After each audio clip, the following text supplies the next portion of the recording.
Dahil sa dami ng mga bashers at irresponsabling posts sa social media, gusto nitong iparegulate ang isang kongresista. Pero babala na isang eksperto, maaari itong makaapekto sa ating karapatang makapagpahayag. Nakatutok si Tina Panganiban Perez. Araw-araw napakaraming Pinoy ang nagbababad sa social media. Sa Pilipinas, may 48 million na ang gumagamit ng social networking site na Facebook. Hindi pa kasama rito ang nasa Twitter, Instagram at iba pang social media sites. Pero si Negros Oriental Representative Arnolfo Teves Jr. mukhang napuno na sa mga nambabash sa social media. Nais niya itong iparegulate sa bagong tatag na Department of Information and Communications Technology o DICT. I intend to make a bill. Sobra na kasi yung paninira ng mga tao through social media. Grabe yung bashing.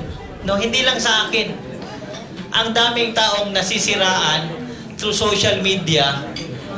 Ang request ko lang sana, i-regulate natin, walang pwedeng mag-fake account. You can have as many accounts if you want, but registered to your name. If you are found with an account not registered to your name, then you will be liable. Sa ngayon, walang opisina ang gobyernong nagre-regulate sa social media. Hindi raw ito sakop ng DICT. Covered nyo ba yung social media sa departamento nyo? Regulation ng social media.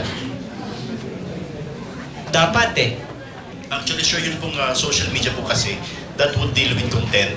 We are just dealing with the technical side of the ICT. Na-control ng China yung social media nila eh. Bakit hindi natin magawa?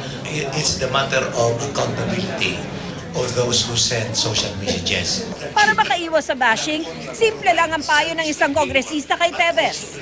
Kung Arnie, May simple lang Mr. Kung Chairman. Arnie, simple lang yung problema mo, i-unblock mo at saka i-unfriend mo.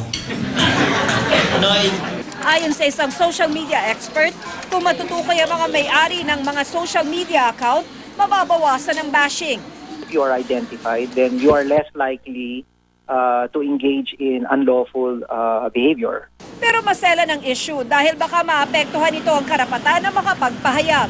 Titingnan nila yung karapatan ng tao na ma-express yung sarili nila laban dun, in comparison dun sa duty ng state, no, ng ating republika na protektahin ng mamamayan. Tina Panganiban Perez, Nakatutok, 24 Oras.